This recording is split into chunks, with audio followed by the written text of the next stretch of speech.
Kaya na-program yung isip ng mga Arabo na hindi pala ito, ibig sabihin, mas matindi pala yung kasalanan na idinudulot nito kaysa sa kabutihan.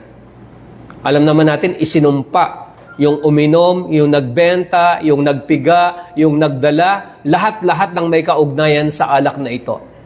Pangalawa, nung sila ay nakalipat na sa Medina, hindi totally itong ipinagbawal. Kasi minsan merong nagsasala, lasing siya, hindi niya alam kung ano yung sinasabi niya. Minsan pati yung dumi ng tao, nakakain niya, hindi niya alam ito pa yung dumi ng tao. Kaya ipinahayag ang revelasyon na ito. Ibig sabihin, huwag kayong lalapit sa sala o huwag kayong magsasagawa ng pagsasala kayo kapag kayo ay nasa kalagayan ng kalasingan hanggat sa nababatid nyo kung ano yung sinasabi. Pwedeng sabihin ng nagbasa ng talatang ito, pwede pala. O sige, saka na lang ako iinom pagkatapos magsagawa ng pagsasala. Kaya nung na-program na sila totally, saka lamang ipinagbawal ang tinatawag na ang intoxicant, walang pag-aalinlangan, ang mga nakalalasing na inumin, ang pagsusugal, at ang pagsasakripisyo sa mga Diyos-Diyosan sa mga altar ay napakarumi. Ito'y karumal-dumal. Ito yung isa sa mga kaparaanan ng syaitan. Kaya ito ay iwaksi nyo. Okay? Ibig sabihin, layuan nyo ito.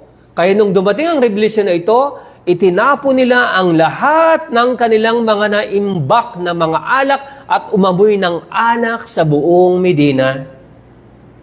Nakita nyo? Kapag nagtanong ang non-Muslim hinggil dito, meron palang contradiction sa Quran nyo. Dahil hindi natin inalam, kasi ang Quran lamang kapag pinag-aralan nyo, meron nang na-translate sa English. Bawat talata, nakalagay doon kung paano ito inirebuild o ipinahayag. Samantalang sa ibang kasulatan sa mga non-Muslim, walang ganoon. Pero sa ating pananampalataya, lahat ng bersikulo ng Quran ay nandoon kung ano ang dahilan kung bakit ito ipinahayag. Of course, sa loob ng 23 taon, batay sa mga kalagayan at batay sa mga katanungan ng mga tao at kung nais gabayan ng Allah ang mga mananampalataya. Ibang revelasyon ang ipinahayag sa Makkah dahil ibang sitwasyon, iba rin ang mga revelasyon na ipinahayag sa Medina. Kapag hindi natin to alam, mag-i-interpret ang tao ng kanya-kanyang sariling kagustuhan. Kaya lumalabas ng isang nag-aanyaya sa landas ng Allah ay para siyang isang doktor. Nakita niyo naman ng mga doktor, di ba? Ang kakapal ng mga libro na binabasa nila. Ano ang gagawin ng isang doktor? Magtatanong siya sa isang pasyente. At pag nagtanong siya, sa kanya maa-analyze kung ano yung sakit ng tao. Kapag alam mo ang lahat ng ito, kapag nakipag-usap ka sa non-Muslim at sinagot niya ang mga tanong mo, pagkatapos mong makipag-usap sa kanya, alam mo na ang sakit ng kanyang pagtanggi. Pag kinausap mo yung non-Muslim, para kang isang doktor, ina-analyze mo ano ang uri ng kanyang sakit.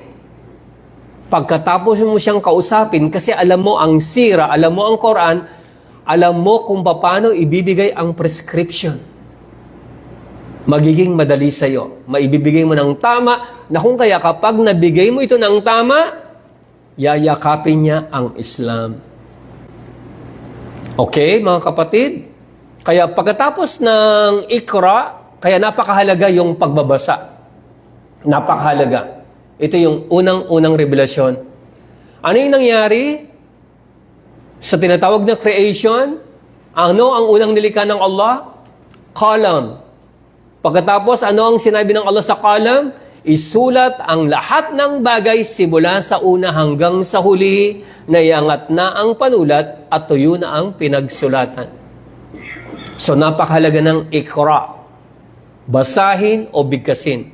Hindi pwedeng salita ka lang ng salita, hindi ka nag-aaral. Hindi pwede. May hirapan ka. Kaya napakahalaga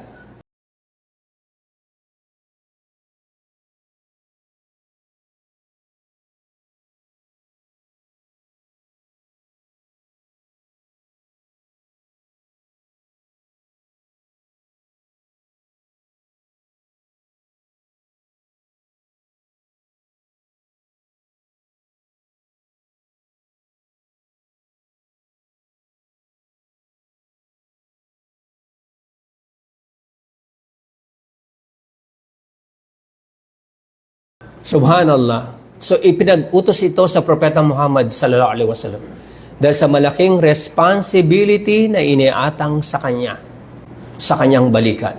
Kaya kapag tinanggap natin ang ganitong tinatawag na kalagayan, nagpasya ka sa sarili mo na ikaw ay mag-aanyaya sa landas ng Allah, simulan natin ang pagdadaawa sa pamagitan ng tahajjud. Kunin natin yung tafsir. Merong tafsir al-Muyassar, nandun yung kahulugan niya. Kasi nandun sa oras ng tahajjud, subhanallah, napakaraming mga benepisyo para dito, pakinabang, at isang napakaganda, dinidinig ng Allah ang panalangin bago dumating yung tinatawag na Salat al-Fajr. Alam natin na ang mga anghel ay bumababa, alam natin na dinidinig ng Allah ang mga panalangin, subhanallah. Pagkatapos noon, يا أيها المدثر قم فأنذر. So, muddathir, o ikaw na nagtatalukbong o nagbabalabal, tumayo ka at anyayahan mo ang sangkatauhan. At ito ay inuna ng Propeta Muhammad sallallahu alaihi wasallam sa kanyang mga pamilya at mga kamag-anak. Kaya ito yung tatlo. Ikra, kum. Okay? Silang tatlo. Alhamdulillah. Nakuha nyo? O kung gusto nyo, ulitin ko ulit. Naintindihan nyo lahat? Okay lang? Yes, okay. Pagkatapos, kinakailangan alam natin kung ano ang mentalidad ng ating dinadawahan. Okay? Paano natin malalaman? Paano natin malalaman kung ano yung mentalidad, ano yung kanilang gawi, ano yung kanilang paniniwala? Okay? Subhanallah. Paano natin mababatid ang mentalidad ng ating mga pinapaliwanagan? Unang-una sa pamagitan ng Quran.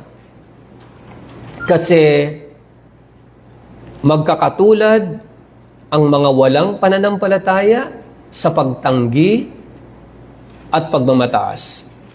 Lahat simula sa kauna-unahan. Of course, mananampalataya naman ang lahat ng lahi ni Adam for 1,000 years pero nagkakasala naman sila. Pero nasa loob sila ng Islam. Doon sa sambayanan ni Propeta Nuh hanggang sa dulo ng panahon, magkakatulad sila sa pagtanggi at pagmamataas. وقال الذين لا يعلمون لولا يكلمنا الله أو تأتينا آية كذلك قال الذين من قبلهم مثل قولهم تشابهت قلوبهم قد بينا الآيات لقوم يوقنون. Kaya sinabi ng Allah, magkakatulad ang kanilang mga puso sa pagmamataas at pagtanggi at walang pag-alinlangan na ginawa namin ng malinaw ang mga palatandaang ito sa mga taong naniwala ng may katiyakan. Kaya hindi natin ma-interpret ang sitwasyon ng ating pagdadaawa kapag hindi natin alam ang buong Quran. Iba't iba yung sitwasyon na ating makakaharap, kaya kinakailangan bakit inilagay doon ang 25 na mga propeta at hindi 124,000 na mga propeta? Kasi mapagkukunan na nito ng mga aral yung kasaysayan na naganap sa kanila o yung mga talambuhay na nangyari sa kanilang kapanahunan. Pangalawa, noong bago pa akong Muslim, kung pupunta ako sa isang Islamic center, yung mga matatagal na doon, yung mga doktor, yung mga daiya, ang tinatanong sa akin, paano ka nag-Muslim? Di paliliwanag ko na naman, paano ako nag-Muslim? Pupunta naman ako sa ibang Islamic center, gano'n naman ay tatanong sa akin. Paano ka nag-Muslim? Ipapaliwanag ko na naman. Pupunta naman ako sa Islamic center. Yung mga nasa field ng dawa, karamihan kapag nakakausap ko sila, palaging tinatanong sa akin, paano mo niyakap yung Islam? Sabi ko, itong mga taong ito, walang tiwala. Palagi na lang tanong sa akin kung paano ko niyakap ang Islam.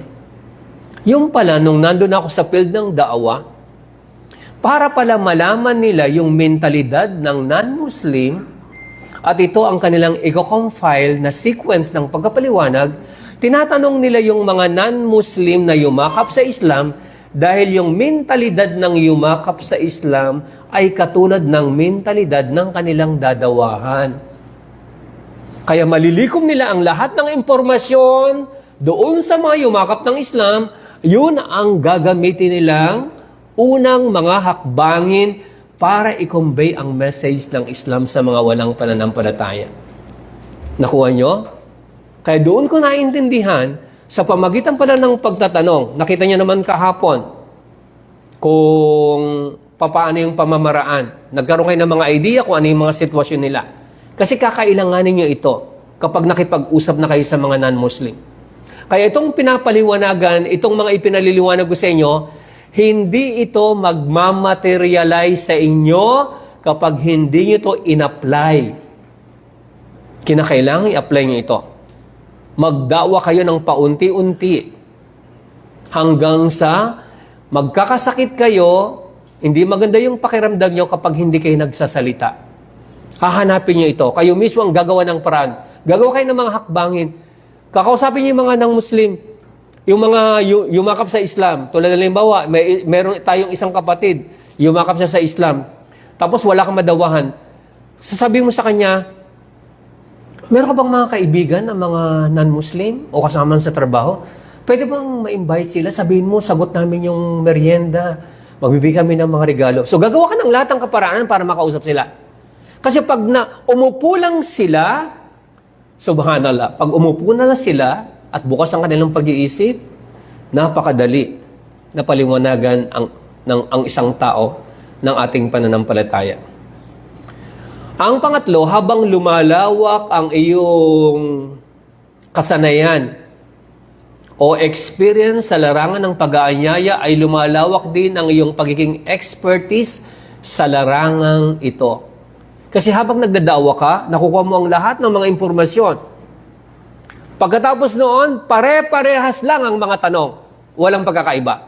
Kaya kayo, pag meron kayong time, pag meron nagdadawa, sama kayo. Sama lang ng sama. Makinig lang. Sige, hanggang sa makuha niyo ang lahat ng tanong. Pagkatapos nito, ay pwede na kayong magdawa kasi alam niyo na yung mga itatanong at alam niyo na yung mga isasagot. Sige, kahit na sumawa na kayo, taga-bit-bit ng tubig, taga-bigay ng libro, lahat. Basta nandun lang kayo. Hanggang sa maisaulo nyo kung ano yung lililecture, hanggang sa mabatid nyo kung ano yung mga kasagutan sa mga katanungan. Kasi kami nagsimula, sumasama na kami sa doktor. Pare-parehas ang lecture niya sa mga non-Muslim. Pare-parehas. Siyempre, iba't iba yung sitwasyon. Pero pare-parehas.